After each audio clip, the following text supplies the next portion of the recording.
¿Sabías que Tchaikovsky era gay y que su orientación sexual le costó la vida?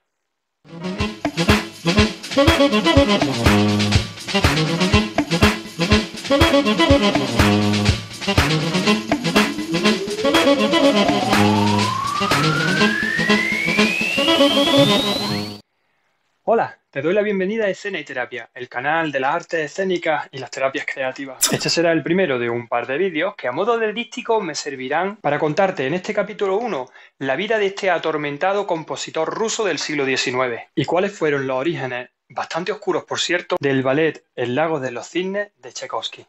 Y en el capítulo 2 te contaré cuál es, a mi parecer, el sentido que encierra esta enigmática obra. Un secreto a voces, porque creo que toda la frustración de una sexualidad no asumida plenamente y, en gran medida, reprimida, ha estado siempre ahí, de una forma muy clarita. Vamos, no soy yo la primera persona que habla de ello. Si no lo ves, es porque no quieres. They expect everyone to know the story. But what are they doing?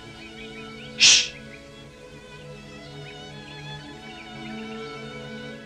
Para desvelar de una vez por todas este enigma, me valdré de diversas referencias artísticas y fuentes literarias, entre las cuales destaco el método de interpretación simbólica de la analista Marie-Louise von Franz, al que recurriré en el siguiente capítulo, que por cierto te recomiendo que vayas ahora mismo a verlo en caso de que no lo hayas hecho. Te dejo aquí arriba el enlace.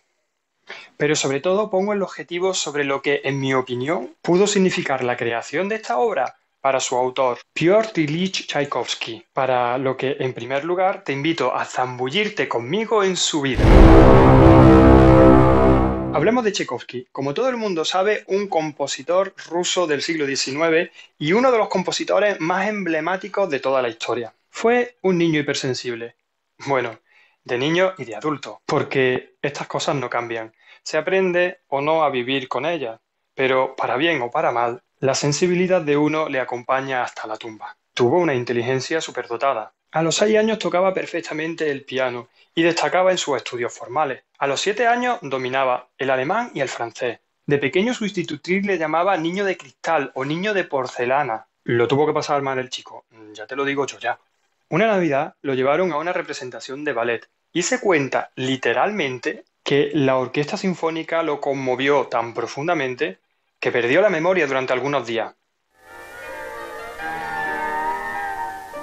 Whenever the boy's soul was stirred, the music would throb in his head until it was almost painful.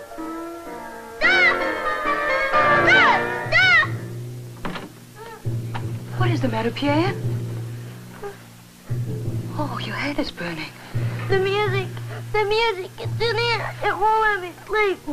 Desde niño, su carácter se vio marcado por la ambivalencia de sus grandes capacidades intelectuales en contraste con su sensibilidad extrema, lo que hacía de nuestro niño de porcelana un ser frágil y fácilmente perturbable, impresionable, un niño desgarrado, sufriente, ansioso y testarudo, atenazado por el miedo y la angustia y proclive al llanto. El anverso y el reverso de la contradicción habitaban en su alma atormentada, y esto, claro, lo transfirió a sus músicas románticas o sombrías, pero siempre tocadas por la genialidad. Su padre, Ila Petrovich, trabajaba en la industria metalúrgica. Si la historia de este niño se parece a la de Billy Elliot, bueno, ¿y qué digo? Y a la mía propia. ¡Qué telita! En el siguiente vídeo de esta serie retomaré el personaje de Billy Elliot, así que quédate hasta verlo todo hasta el final, porque ya verás, ya. Ahora sigamos con la historia del pequeño Piotr. Quedó huérfano de madre a los 14 años víctima del cólera. Su madre adorada, Alexa Andreevna-Dacier, fue una aristócrata de origen francés, 20 años menor que su marido, el padre de Piotr, que contrajo matrimonio con ella en segundas nupcias. Y se dice que el pequeño heredó el carácter neurótico de ella. Los Tchaikovsky, de origen ucraniano, poseían una casa imponente. Vivían al estilo de los grandes terratenientes rusos de la época y contaban con un gran servicio a su disposición. Se menciona que incluso tuvieron bajo sus órdenes una compañía de 100 cosacos. En este ambiente privilegiado nació y se educó nuestro niño de porcelana.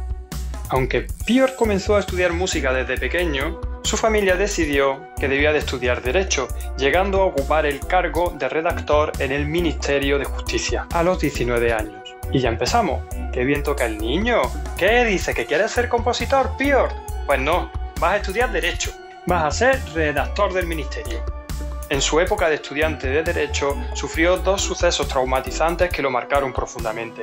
Uno, la separación de su madre antes de los 10 años de edad. Y el segundo, la muerte por escarlatina del hijo menor de su tutor, bajo el techo del cual vivía, ya que parece que Piotr, aunque no llegó a padecer la enfermedad, sí fue quien se la contagió al jovencito. Sintiéndose responsable por su muerte, Piotr cayó en fuertes sentimientos de remordimiento y autorreproches que lo atormentaron recurrentemente, en especial asociado a su condición de homosexual, marcadito para siempre, a la cual el propio Tchaikovsky aludiría más tarde como mi mal o mi vicio, en su prolífera actividad epistolar, contra el cual él mismo afirmaba poseer una única arma: la música. A los 23 años lo deja todo y comienza una serie de viajes interminables. París, Londres, Berlín, Nueva York.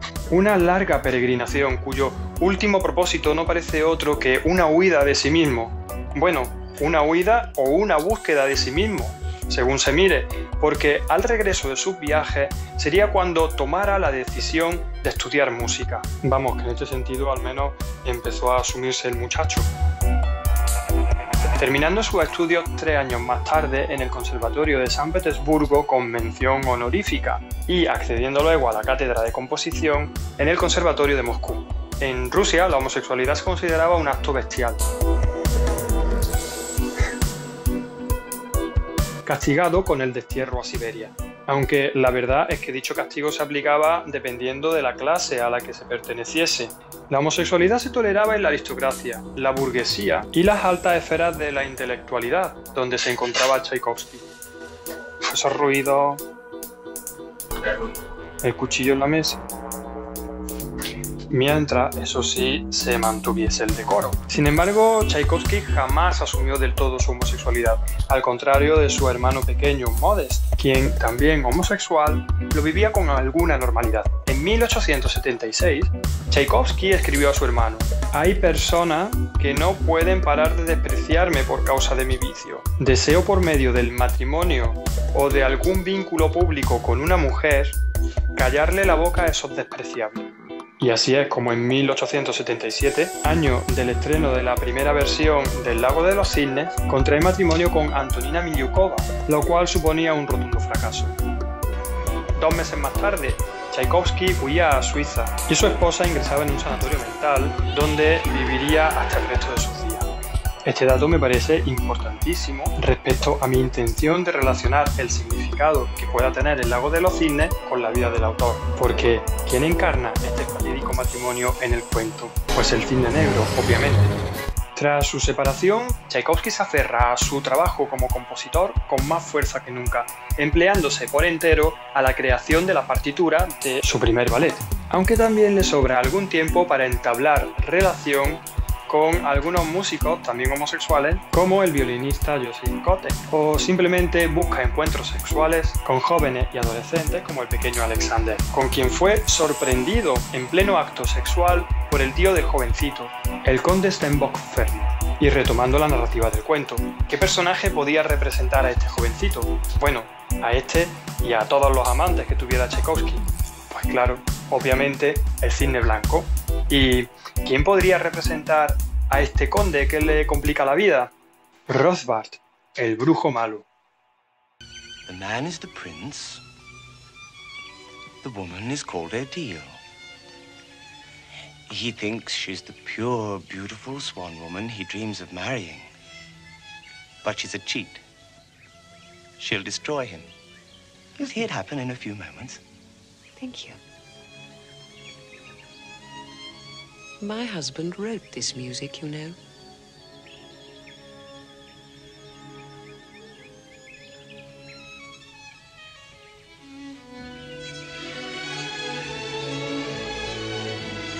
Who is she? But that's his true love.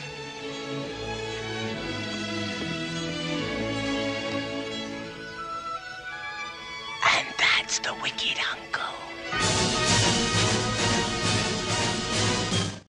Stenbock quiso llevar el caso hasta las últimas consecuencias y en 1893 se obliga a Tchaikovsky a comparecer ante un tribunal de honor en la Escuela de Jurisprudencia. ¡Que averigua tú! ¡Que averigua tú! No se conoce lo tratado en ese tribunal, aunque ya puedes imaginártelo. Pero fue a la salida de allí donde se administró el arsénico que pondría fin a su vida. Eso sí, el músico fue enterrado con todos los honores. La causa oficial de la muerte, el cólera. La sexta sinfonía, la patética, dedicada a su amado amigo Vladimir Davidov, que tuvo un mediocre estreno, igual que le pasó al Lago de los Cisnes, triunfó en su segunda representación. A mí personalmente esta sinfonía me delicia, especialmente su adagio lamentoso.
En su estreno, la obra estuvo rodeada de reveses. Con una producción inicial pobre, Tchaikovsky, novato por aquel entonces en la composición de ballet, recordamos que este era el primero que componía, trabajó en la partitura ágil, despreocupadamente y por separado respecto de la coreografía.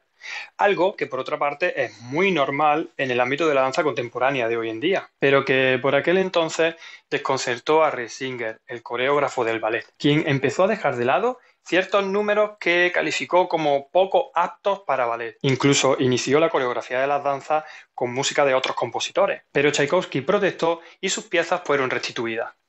Esta suma de circunstancias hizo que la obra no fuese bien recibida ni por parte del público ni de la crítica. Quien diría, difícilmente se convertirá en un ballet de repertorio y nadie lo va a lamentar. Los propios críticos en general no estaban habituados con el ballet ni con la música, sino más bien con el melodrama hablado. La música de Tchaikovsky les pareció demasiado ruidosa, demasiado wagneriana y demasiado sinfónica. Los críticos también arremetieron contra la coreografía de Reisinger, que calificaron de poco imaginativa y en conjunto poco memorable. Los orígenes alemanes de la historia del Lago de los Cisnes fueron tratados con desconfianza, mientras que la historia en sí fue considerada estúpida, con apellidos de los personajes impronunciables. Esto es impronunciable, vamos. Y una última curiosidad. La bailarina rusa Anna Sobieschanskaya, para la cual estaba programado originalmente en 1877 el papel de Odette, fue retirada del estreno cuando un funcionario del gobierno de Moscú se quejó de ella, afirmando que había aceptado varias piezas de joyería de parte de él, para luego casarse con un compañero bailarín y venderlas a cambio de dinero en efectivo. Sobieschanskaya fue sustituida por Pelageya Karpakova, que bailó el papel de la reina Cisne, una solista secundaria y poco convincente. El 26 de abril de 1877, finalmente, Sobieschanskaya, primera bailarina del Ballet Bolshoi de Moscú, debutó como Odette Odile en el Lago de los Cisnes. Y atención, porque esta historia fue también curiosa y algo enrevesada. Resulta que desde el principio la bailarina estuvo descontenta con la producción, y especialmente con la música de Tchaikovsky. Sobieschanskaya viajó a San Petersburgo para que Marius Petipa, premier maître de ballet de los ballets imperiales de San Petersburgo, coreografiase para ella un nuevo pas de deux, un dueto, para sustituir el pas de six o sexteto, que funcionaba como grand pas del tercer acto. En el ballet del siglo XIX era una práctica habitual que una bailarina solicitase un pas o variación suplementaria. A menudo estas danzas hechas a medida se convertían literalmente en pertenencia legal de la bailarina para la cual fueron creadas. Petipa coreografió el pas de deux para Sovetsanskaya con música del maestro Leon Minkus, quien ocupaba el cargo de compositor en los ballets imperiales de San Petersburgo. La pieza era un pas de deux classique estándar que consistía en una entrée, un grand adage, una variación para el bailarín, una variación para la bailarina y una coda. Las noticias de este cambio llegaron a Tchaikovsky, quien se enfadó muchísimo, afirmando que si el ballet era bueno o malo, él solo sería el responsable de la música. Y me parece muy bien, todo se ha dicho. Luego aceptó escribir un nuevo pas de deux para la bailarina, pero pronto surgió otro problema. ¡Ay, por Dios, qué difícil!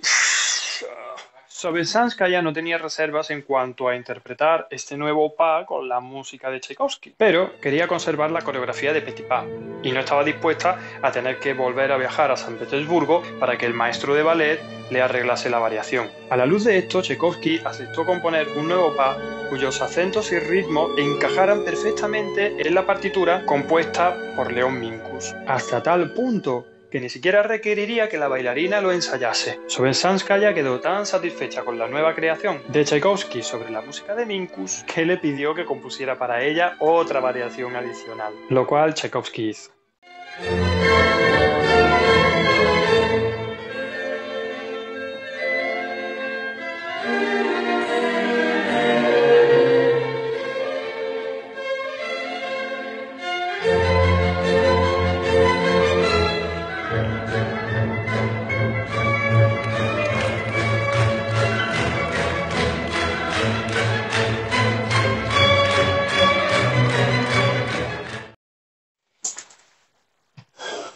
Uy, se la quedó la silla un embellecedor.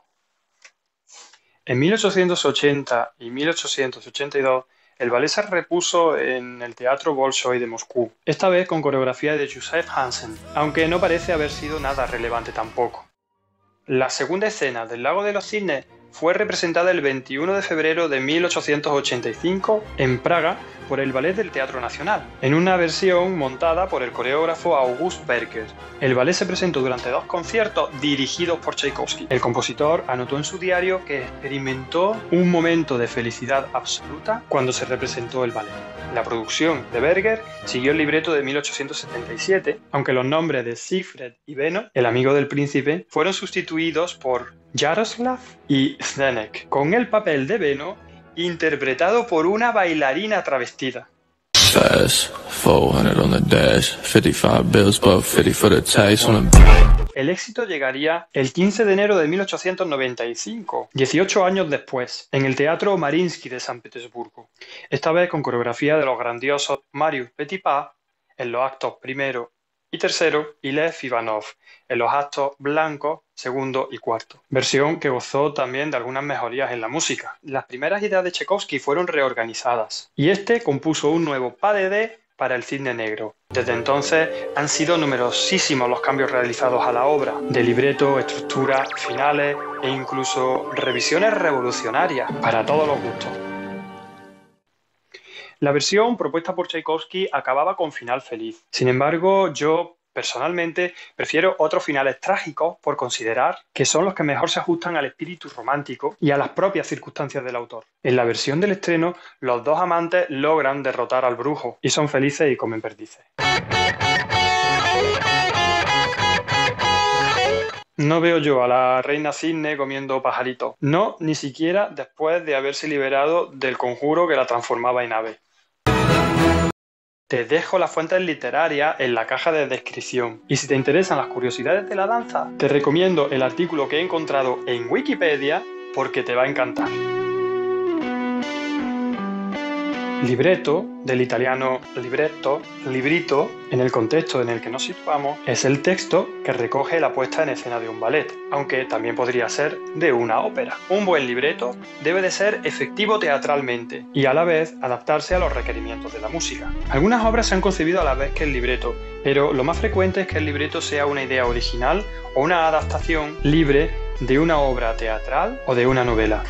En El Lago de los Cisnes se cree que el libreto original fue autoría de Vladimir Petrovich Begichev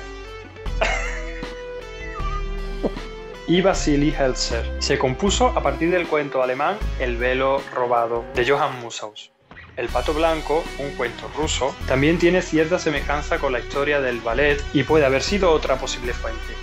Los contemporáneos de Tchaikovsky recordaban que el compositor tenía gran interés en la historia de la vida de Luis II de Baviera, cuya trágica vida supuestamente había estado marcada por el signo del cisne, y que, conscientemente o no, fue elegido como prototipo del soñador príncipe Shishkin. El patriarca del ballet ruso Fyodor Lupolov ha calificado El lago de los cisnes como un ballet nacional, debido a sus cisnes que, argumenta, tiene su origen en fuentes lírico-románticas rusas, aunque muchos de los movimientos del cuerpo de baile provienen de danzas circulares eslavas. Según Lupolov, tanto la trama del lago de los cisnes como la imagen del cisne y la idea misma de un amor fiel son esencialmente de Rusia. Hasta aquí este primer capítulo del lago de Tchaikovsky. No te pierdas el segundo capítulo porque falta lo mejor. Y si te ha gustado este vídeo, ya sabes, interactúa. Y si no, también, que para eso tienes un dedito hacia arriba y otro hacia abajo. Pero sobre todo, comparte el vídeo por tus redes sociales, opina en la caja de comentarios y suscríbete al canal para seguir creciendo.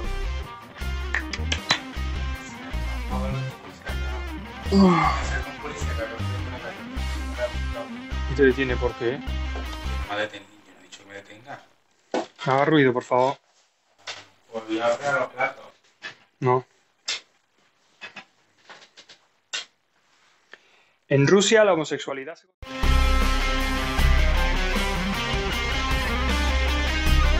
De Vladimir Petrovich Begichev, de Vladimir Petrovich Begichev, de Vladimir Petrovich